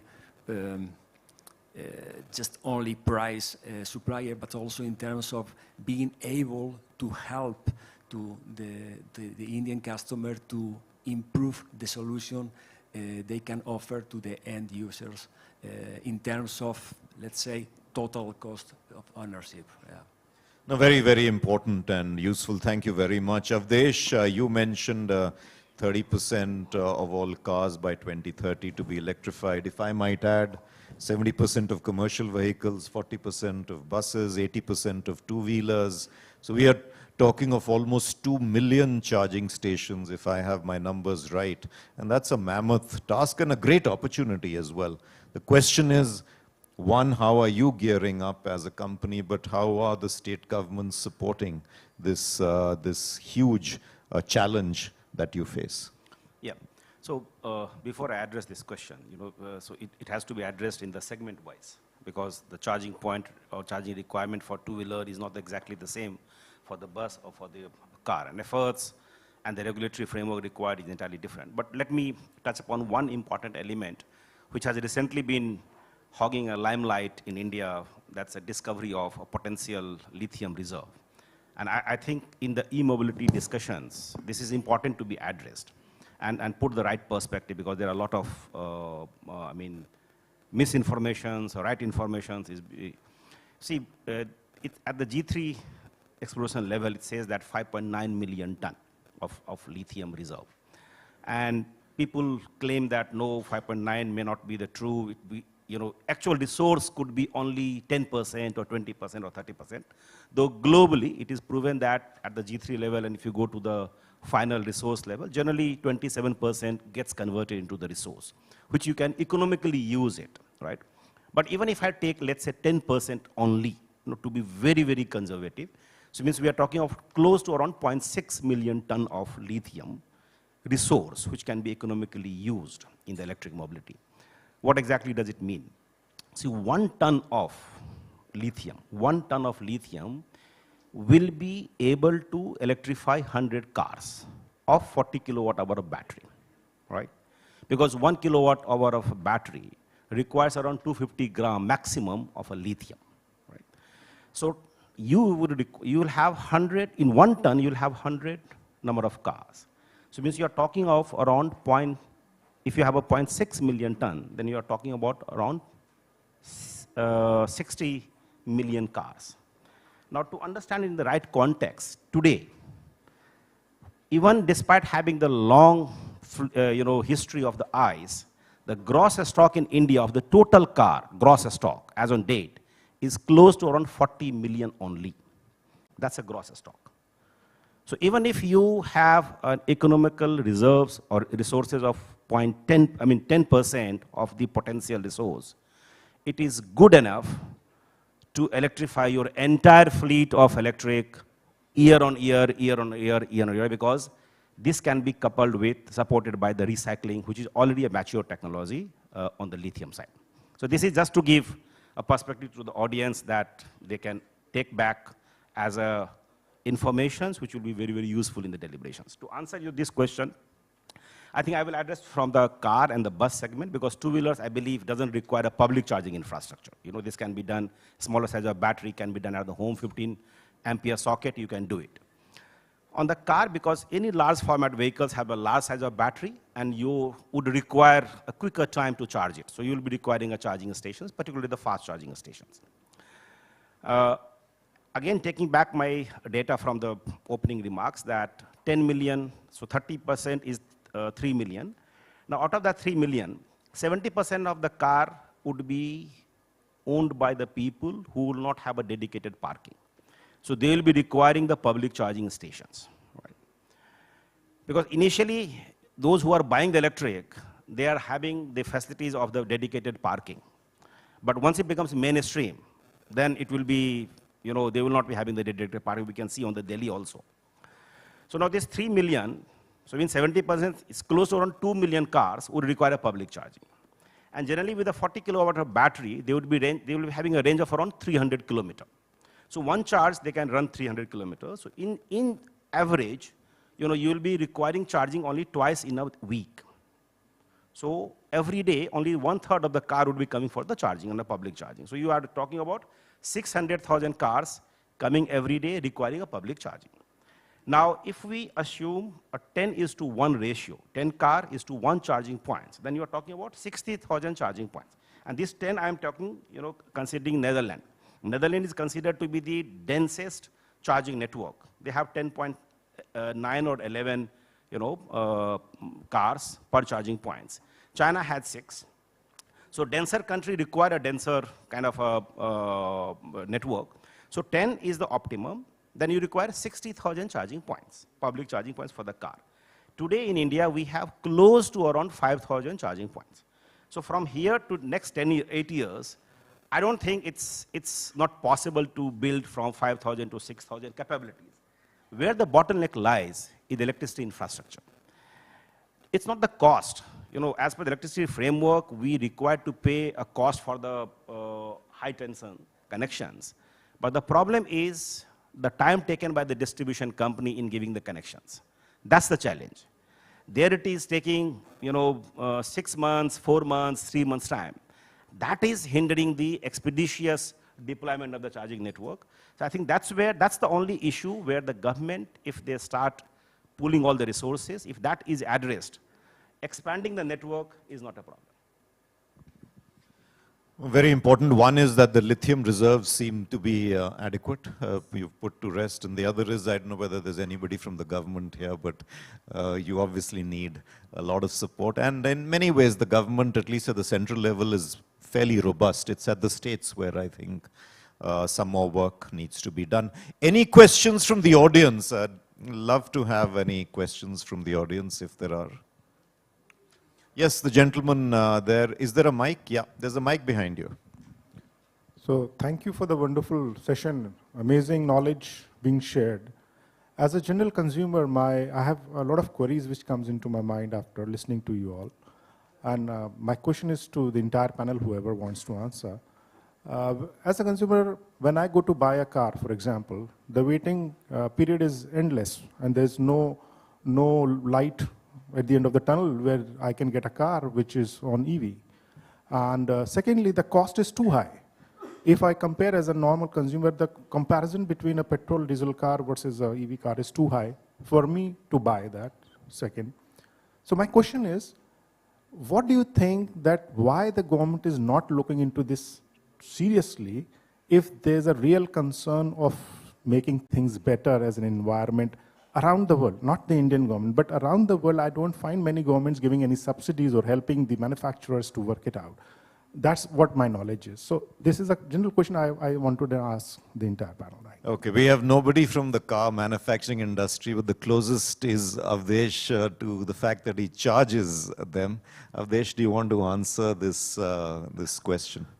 Though I was expecting you to answer coming from the manufacturing background earlier, but I will attempt to answer these questions based on my interactions with the stakeholders.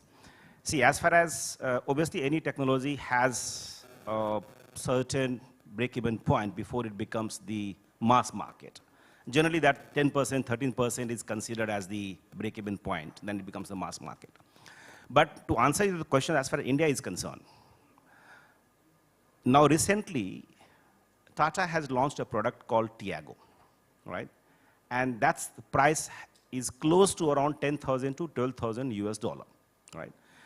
On an average ICE market, the average purchase price of the ICE car has been close to around 10,000. This is the average price. So now, if you say that we are not having the price parity, I would say probably yes, we are slightly 1 or 2 years down the line when you will find the car of the Tiago can be coming down the 10,000 line. But it's very much now achievable with if Rajiv starts funding the fleet, that will give the scale, and that scale will give the OEMs the opportunity to further lower the price. That's number one. And not only the Tata, recently, the e-Citron has been launched, and you might have seen their price. It's a 29 kilowatt hour battery, claimed range of around 310, but generally 250 kilometer, and it is priced at less than $15,000. Right? So this we are getting the models of the vehicles which is more affordable. As far as the waiting time, I think again I'm not a competent person, but I believe it's a global issues currently because of the geopolitical situations. But as per our estimates, 2 years down the line, you will have the car which anybody can afford it. Let me just add to that, since Avdesh mentioned in my previous avatar, not in cars though, two things. One reason you're not getting vehicles generally is the semiconductor challenge, which still remains, and that will ease out. That is regardless of whether it's ICE or it's EVs. The second relates to the cost. The 40% of the cost is battery. Battery cost is very high. Battery costs are coming down, but they still need to come down further. So as Avdesh said, as scale goes up, the cost per component come down. Now, the Tata Tiago may not be making any money. So at the end of the day, you've got to also see pricing is not always what the actual cost is. In my senses, it'll be more, the cost will be higher. So scale will determine cost, and indigenization of the supply chain will further bring down cost. And here just to add, see, the PLI scheme, which the government has launched for manufacturing this gigawatt hour of battery. Now, with this find of the lithium, though it might take 5 years, 6 years, 7 years time, before you have the sales coming from, or the material coming from your own indigenous source itself.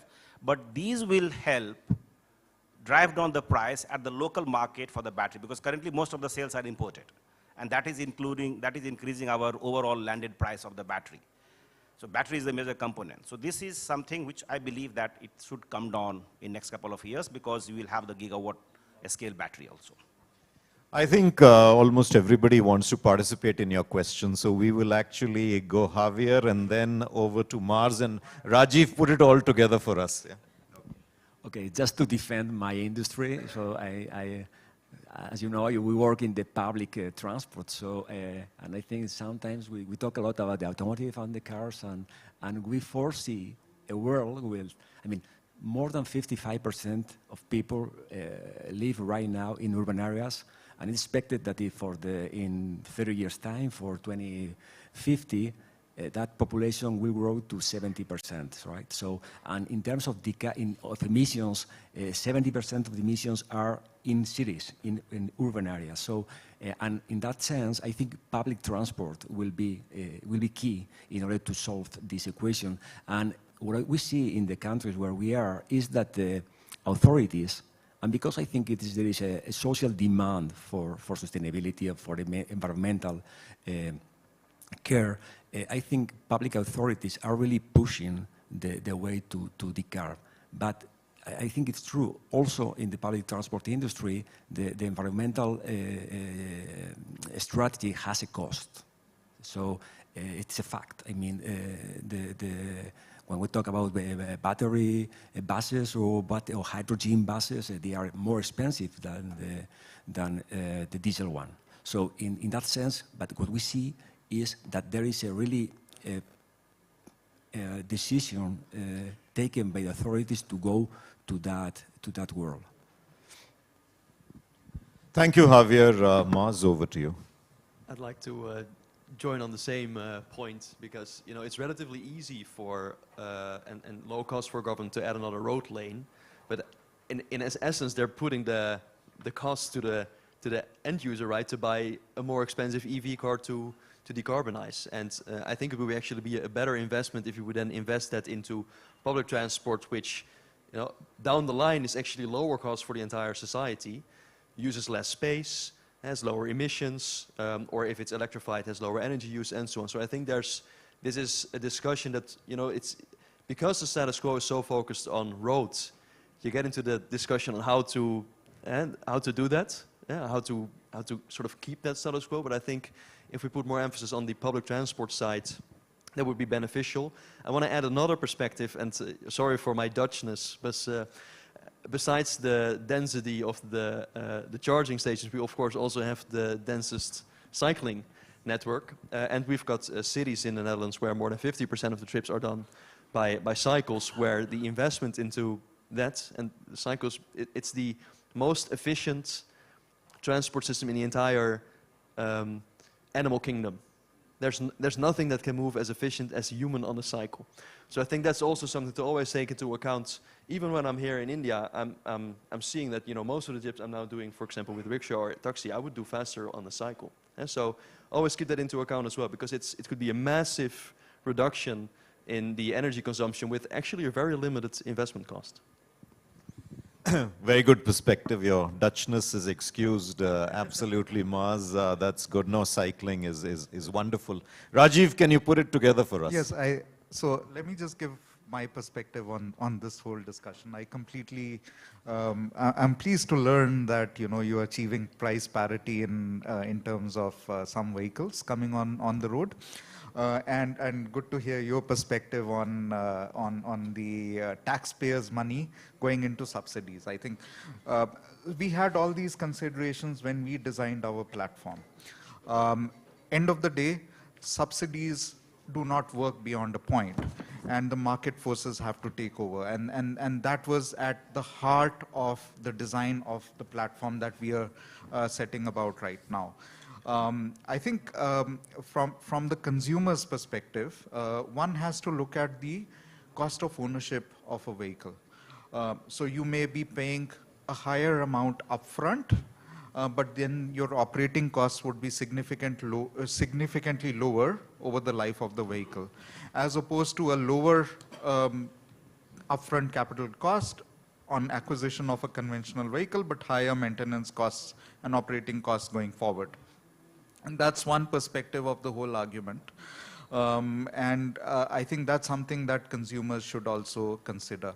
Now, the other aspect also is that electric vehicles are a new idea which is coming into India today.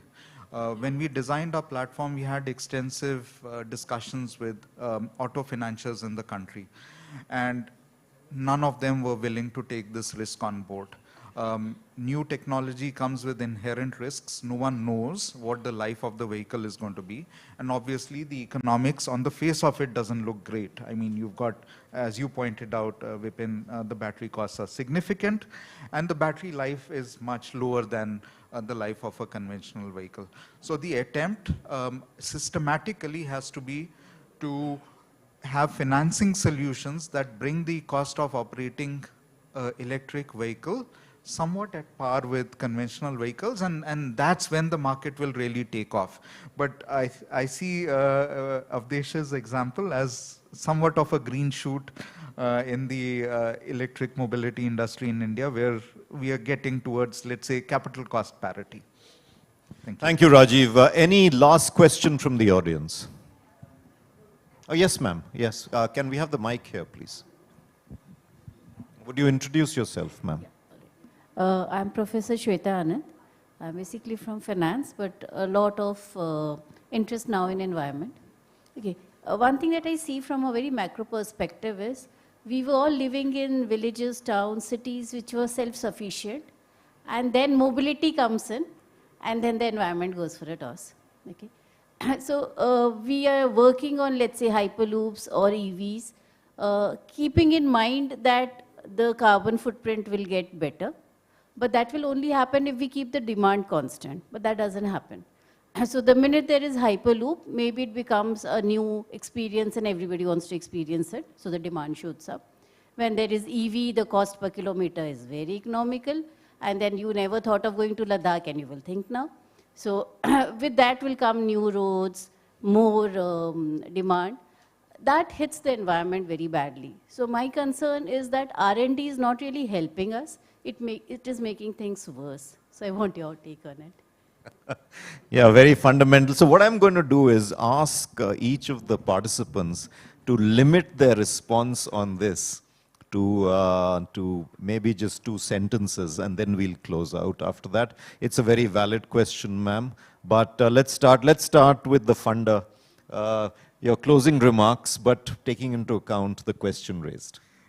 I think that's a fundamental question that everyone grapples with.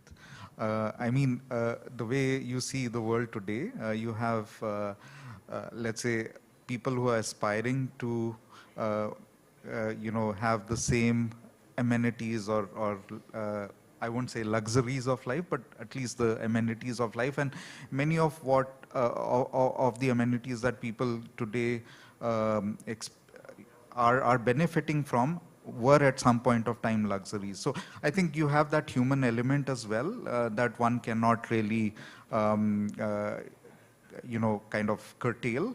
However, I'll go back to what Mar said. I think I'm a big advocate of public transport, and there has to be a systematic policy shift that encourages people to take on to public transport in a big way. And I see, in a city like Delhi, that's happened after the metro came in to some extent. But perhaps more has to be done. Perhaps we have to be a bit more like Tokyo or Seoul, where everyone goes by public transport. I mean, I'm restricting myself to the topic here, which is mobility. Okay, thank you, Rajiv. Mars, very quickly. Yeah, so we never take into account the induced demand in our models, so we know that at least Hyperloop would be financially viable with just the current demand, and I think in the end it's a policy question. So we have to be careful that you don't introduce new travel patterns that only make your entire energy budget that you need to use bigger. But right now, with the pricing that we use, it would still not be affordable, for example, to live in New Delhi and work in Mumbai or something like that, right? Even though maybe instead of travel time it would be possible, the cost of traveling like that would be prohibitive.